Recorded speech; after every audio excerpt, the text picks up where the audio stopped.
Hoje eu quero falar sobre uma coisa muito bacana que se chama gratidão. E o efeito que a gratidão tem no nosso ser, no nosso dia a dia.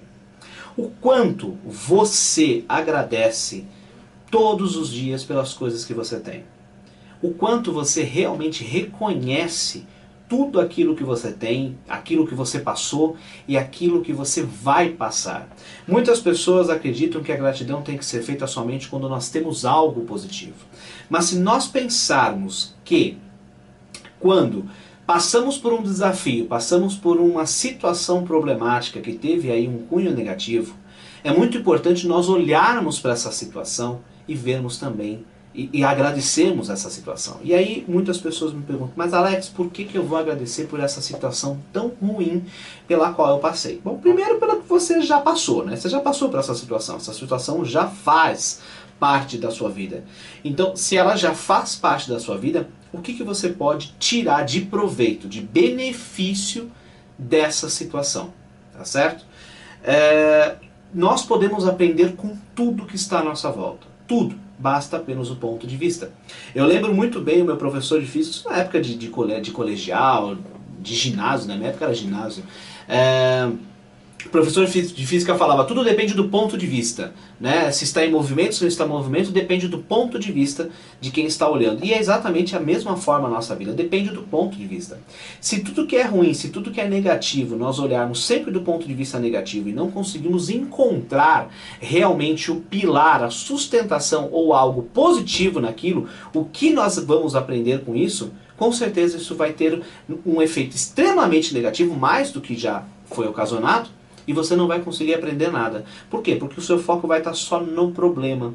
Então, se você conseguir olhar para isso com desenvoltura, com positividade, falar, tá certo, eu já passei por esse problema, então o que eu posso tirar de positivo? O que eu ganho com isso é muito importante. As pessoas falam assim, pô, mas Alex, eu não ganhei nada com isso, eu não fiz nada, imagina, eu só levei cacetada na cabeça, como que eu vou tirar proveito de uma coisa dessa? Tem como tirar proveito. Olhe pelo ponto de vista. Se isso que tivesse acontecido com você, se isso que aconteceu com você tivesse acontecido com um amigo seu, com um parente seu, o que você falaria para ele? Qual seria a dica que você iria dizer para ele? Qual seria o seu ponto de vista sobre esse problema pelo qual você passou? Se nós conseguirmos ter esse discernimento no momento do problema, com certeza essa dificuldade, esse período, esse processo pelo qual você está passando vai se tornar muito mais leve, muito mais libertador, tá certo? E o mais importante disso tudo, não é só agradecer, porque é muito fácil, né, como eu já disse anteriormente, é muito fácil nós agradecermos somente pelas coisas boas. E eu já mostrei que vocês podem agradecer pelas coisas ruins também. Mas, e aquelas pessoas que lhe causaram um sofrimento, que lhe causaram uma dor, que lhe causaram um constrangimento, ou seja, algo que elas fizeram, uma atitude que elas fizeram, e que aquilo causou algo de negativo para você? Você agradece essa pessoa? Você tem esse poder de gratidão com essa pessoa, de falar para ela, olha, obrigado, gratidão. Tá certo que você não vai conseguir olhar para ela e falar isso depois de uma determinada situação, mas olhar para essa situação, olhar para essa pessoa, inclusive mentalmente, falar, olha, obrigado. Obrigado por isso, porque eu ganhei algo com isso. Talvez no momento, muito provavelmente, na verdade, na grande maioria das vezes, a pessoa não sabe o que ganhou. Mas sabe quando a gente olha para trás e vê todos os problemas pelos quais nós passamos, todas as dificuldades, e aí a gente olha para trás e fala, nossa, olha só aquele problema aquela vez lá, eu fiquei tão decepcionado, eu fiquei tão triste, mas isso me fez o quê? Me fez ficar mais forte, fez eu conhecer os meus limites, fez eu realmente reconhecer todo o meu espaço, né? Todo o meu universo. E falando em universo, é muito importante nós entendermos que o que é certo para mim pode não ser certo para o outro. Então muitas vezes aquela pessoa, né, que lhe causou um constrangimento, que lhe causou algo que te gerou uma negatividade para você, uma dor, um sofrimento, uma mágoa, uma tristeza, uma raiva, que seja, muitas vezes a pessoa nem percebeu que ela causou isso. Tá? Claro, existem exceções, isso não é uma regra, mas o que acontece é o seguinte, quando existe uma situação dessa, para você aquilo que aconteceu é errado. Mas, na realidade, no universo daquela pessoa, aquilo para ela é certo e a sua posição é errada. E aí, qual é o certo? Qual é o errado? Na verdade, no meu ponto de vista, não tem. Por que não tem? Porque depende do ponto de vista. E aí, como que a gente olha para essas pessoas que nos fizeram mal, que nos causaram isso? Bom, primeiro é o seguinte, vamos entender, como eu falei, que cada um tem a sua realidade. Então, se cada um tem a sua realidade, é esse o momento de você ter a humildade, né? Buscar essa humildade dentro de você e se posicionar no lugar da pessoa. Será que essa pessoa, ela realmente, a atitude que ela teve não é certa para ela? Dentro do mundo dela, dentro da realidade dela? Esse é um ponto chave. Esse é o ponto de maior reflexão que você tem que ter. Então, um ponto que eu deixo claro aqui para vocês é o seguinte.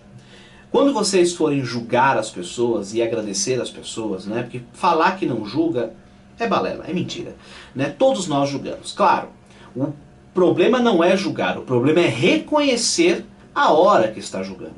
Então, e julgamento é feito de uma forma muito natural, de uma forma muito inconsciente. Às vezes a pessoa entra e fala, nossa, que roupa feia, nossa, olha o cabelo dela. Isso é julgamento, gente, isso é julgamento. Então quando você for julgar uma pessoa, quando você for culpar, agora vamos falar de culpa, culpar uma pessoa por algo que ela fez no teu mundo que foi errado, que para você fez mal, parabenize ela também, porque ela também te ensinou algo. Tá? Eu não estou falando que todos os casos são dessa forma. Mas quando nós agimos dessa forma, quando nós nos posicionamos quando nós posicionamos dessa forma perante, vamos colocar aí o agressor, não é essa palavra, mas perante aquele que nos fez mal, que nos causou algum constrangimento, nós temos essa intenção, nós temos essa ação de olhar e agradecer, olha, obrigado, não gostei, não foi bacana, mas eu com certeza vou aprender algo com isso. Normalmente na hora você não consegue absorver isso, você vai absorver depois, porque na hora você está de cabeça quente, você ficou chateado, mas o importante é absorver depois. Se conseguir absorver na hora, se conseguir entender na hora, melhor ainda. Melhor ainda, você não sabe a diferença que você vai ter. Só que quando você olhar novamente com mais tranquilidade para essa situação, veja exatamente o que você aprendeu com isso. E olhe para essa pessoa e fala obrigado. Mesmo que você não possa olhar realmente fisicamente, que às vezes a gente sabe que é difícil, isso eu estou falando da sua realidade. A sua realidade não é a realidade da outra pessoa, né? O que é certo para você não é certo para o outro. Então você faça o quê? Olhe para a pessoa, olhe, mentalize a pessoa. Isso inclusive é uma técnica da constelação familiar. Sou facilitador em constelação familiar também. Olhe, visualize, feche os olhos, visualize aquela pessoa no qual você teve aquele constrangimento, teve aquele problema, aquela dificuldade, e fale muito obrigado. Obrigado pelo que você me ensinou, obrigado por ter feito parte da minha vida. Por quê? Quando nós excluímos as pessoas da nossa vida, acontece uma coisa que é muito bacana, né, no ponto de vista técnico, tá? Bacana, mas não é bacana. Aí você fala, por como é bacana não é bacana? Eu vou te explicar por que não é bacana. Por que é bacana não é bacana? É bacana porque assim, quando você exclui uma pessoa, na verdade você não está excluindo. Você só está dando mais força para essa pessoa na tua mente. Ou seja, quando você exclui uma pessoa, seja pai, seja mãe, seja irmão, seja parente, seja amigo, ou seja, quando você não considera, quando você fala, essa pessoa não existe para mim, eu excluo, essa pessoa não vale, olha o que ela fez, não esquece, não vale, não importa que tipo de pessoa, não importa nem o grau de intimidade que essa pessoa tenha com você. Quando você exclui essa pessoa, a sua mente, ela produz muito mais energia, ela despende muito mais energia para manter essa pessoa no anonimato. E obviamente, conforme ela mantém, conforme você despende mais energia para isso, ela fica mais evidente. Então é aí que vem o peso quando você olha para aquela situação, quando vem a raiva, quando você, depois de anos que você não vê a pessoa e você lembrou da pessoa por algum motivo, passou na sua cabeça, pronto, vem uma raiva, vem uma angústia, você quer bater na pessoa, aí você já fica de mau humor. Lembrando que o que eu sempre falo em quase todos os programas, 90% das nossas atitudes são baseadas no nosso estado emocional. Então se nós estamos tristes, estamos com raiva, nós vamos ter atitudes baseadas nesse sintoma, nesse estado emocional, tá certo? Agora, quando você, e eu não estou falando aqui de perdão, tá? Vamos entender isso. permitir a pessoa, permitir aí, vamos colocar o agressor na sua vida, eu não estou falando que você está perdoando. Perdão é uma outra questão, tá? É um outro assunto mais profundo que a gente pode falar num outro programa. Mas quando eu falo de permitir que aquela pessoa exista, não excluir aquela pessoa da tua vida, né? Porque é uma ilusão, você não exclui, ela permanece, não tem como você apagar o seu passado está lá.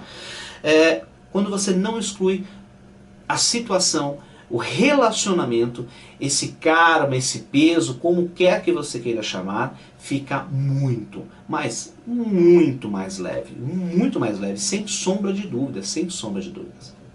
Então, é muito importante realmente que você olhe para essa situação e permita essa dor dentro de você. Permita essa situação, permita essa ocasião. Isso eu não estou falando, não é que isso não acontece comigo, não. Isso acontece com todo mundo. Com todo mundo. Né? A única diferença é que nós, profissionais, coach, terapeutas, facilitadores, nós acabamos saindo muito mais rápido dessa situação porque a gente percebe e a gente usa técnicas para sair muito mais rápido. Tá? Mas quando você se vê nessa situação, quando você olhar para determinada pessoa, para determinada ocasião que aconteceu, mesmo que você não conheça nem o agressor, né? Não vamos chamar de agressor, você olhe com amor. Aí você fala, pô, como é que eu vou olhar para o amor para um cara que me bateu, enfim. Não é esse tipo de amor, mas o amor que eu digo é assim. Olhe e fala, essa pessoa faz parte da minha vida. Independente do que ela tenha feito com você, ela faz parte da sua história, ela fez no caso, né? Ela participou da sua história, ela esteve presente na sua história e isso faz total diferença. Quando você permite, eu tenho certeza absoluta que vai ficar mais leve para você, tá? A dor vai se diluir com mais facilidade. Dor, mágoa, raiva, ressentimento, o que quer que seja, vai se diluir com muito mais tranquilidade, com muito mais facilidade. Perdão, falei errado. Então, é muito importante agradecermos. Agradecer a nossa vida, agradecer até as coisas mais bestas. A gente não percebe, nós não percebemos, mas o nosso cérebro é uma máquina tão fantástica, a gente usa tão pouco da capacidade dele, que nós não temos que ficar pensando que agora eu tenho que respirar, agora eu tenho que puxar o ar, agora eu tenho que soltar o ar. Não, isso já é automático, porque já está dentro da nossa mente, já está programado. E aí a programação neurolinguística, não vou entrar nesse ponto agora, mas a programação neurolinguística vem dando todo esse recado para você, vem ensinando. O nosso cérebro é uma máquina, é um computador, só que com infinitas possibilidades, no qual a gente pode programar, a gente pode mudar os hábitos. E uma das forças que faz com que nós mudemos os nossos hábitos, que nós mudemos o nosso estado emocional dia a dia, porque um dia você pode acordar bem e o outro você pode acordar muito mal, é a gratidão. Então sempre que puder, principalmente de manhã, né? De manhã acordou, agradece a Deus, agradece as suas crenças, agradece a casa, agradece a sua casa, agradece as pessoas que estão à sua volta, agradece pelo cachorro, agradece pelo periquito, agradece por estar respirando, agradece por você não ter perdido um membro, mas se você perdeu o membro, agradece por estar vivo, agradeça, mesmo que você esteja com a pior das doenças. E aí você vai falar, pô, você é maluco, Alex, como que eu vou agradecer por estar com essa doença? É simples. Eu escutei uma vez, e se me permite, com todo respeito, eu adoro a Monja Coen, que também está aqui na Rádio Mundial. Uma vez ela falou uma coisa fantástica. Uma pessoa chegou para ela chorando e falou, olha, eu fui no médico e descobri que eu estou com uma doença assim, assim, assado. E a pessoa se chorou, se desesperou. E a Monja, muito calma, como uma maravilha que ela é, a Monja Coen. Quero mandar o meu beijo para ela. Não a conheço pessoalmente, mas já deixo aqui minha admiração por ela. Ela simplesmente vira e fala assim, que ótimo, porque até ontem você não sabia que você tinha. Então hoje, que você sabe que você tem uma nova oportunidade de mudar, de fazer diferente. Imagina se você não soubesse disso tudo. E você para, e realmente é uma reflexão. É o que eu falei no início. Nós já estamos com o problema já está instalado lá. Então pare de olhar para o problema. Agradeça aquela oportunidade porque já está lá. Então, ao invés de ficarmos optando em olhar pelo ponto negativo, opte em olhar pelo ponto positivo. Por mais que não seja claro isso para você no início, e que para muita gente não é. Mas se você forçar, se você começar a doutrinar a sua mente, com certeza você vai começar a ver muitas qualidades e começar a ganhar muito em todos os pontos da sua vida. Tá? Seja acontecendo algo ruim, seja acontecendo algo bom, tudo você pode tirar, tanto coisas positivas quanto coisas maravilhosas, né? Se você pensar numa ocasião em que você brigou com alguém, você pode repensar e falar, pô, como é que eu posso melhorar? Como é que eu posso lidar com uma situação dessa de novo, para que eu não fique mais nesse estado, tá certo? E lembrando, é muito importante nós buscarmos o nosso equilíbrio emocional, para que realmente em determinadas situações que às vezes foge do nosso controle, foge do nosso limite, a gente possa alcançar o equilíbrio emocional. E isso é muito bacana, é um trabalho que todo o processo de coaching faz com maestria, que é trabalhar a sua inteligência emocional, através de práticas, através de programação linguística, através de conceitos, através de mudança de hábitos, mudança de comportamentos e principalmente através da visualização, da clareza que o processo traz para você, das suas qualidades, das suas forças, das suas fraquezas, principalmente das suas crenças limitantes, dos seus sabotadores internos. Muitas pessoas deixam de fazer muitas coisas na vida porque são sabotadas por seu inconsciente, por uma crença que está lá dizendo que ela não pode, não tem, não dá, é impossível. E tudo é possível, desde que não seja pular, eu sempre brinco, desde que não seja pular pelo prédio ou sair voando que nem o super-homem. Se nós tivermos essa consciência, com certeza nós vamos muito mais além do que nós imaginamos. E se você perguntar para qualquer pessoa que passou por um processo de coaching, ou mesmo que não tenha passado, mas que tenha o hábito de sempre agradecer, de estar sempre em gratidão, em gratidão, não ingratidão, em gratidão, vocês vão ver que essas pessoas transformam a vida delas. Durante o dia, a vida da pessoa é muito mais leve. E ela consegue lidar com os problemas de uma forma muito mais fácil, de uma forma muito mais simples. E quando eu digo gratidão, você tem que agradecer inclusive pelas coisas que não aconteceram ainda. Aquelas coisas que você almeja, como por exemplo, uma casa própria que você quer ter, um carro novo, um novo emprego, uma nova proposta de trabalho, o seu filho passando na faculdade, você passando na faculdade. Então eu agradeço, olha, eu quero gratidão, mas assim, a gratidão ela tem que ser da alma. Não é só pegar uma lista e falar obrigado pelo meu dia, gratidão por isso, gratidão por aquilo. Não, não, não. É falar na alma, né? Às vezes é melhor você falar 3, 4, 5 motivos de gratidão, mas com essência, com gosto, com alma, na alma, sair arrancar da alma, do que você simplesmente pegar um papel e ficar escrevendo o que você acha que tem que escrever, só porque não, o Alex falou que a gente tem que agradecer, então eu vou agradecer pelo tudo, vou agradecer pela maçaneta. Agradeça sim pela maçaneta da sua porta, pelo menos você tem gente que não tem maçaneta na porta, mas o importante é agradecer de coração, agradecer lá do fundo da alma. E é isso que faz a total diferença.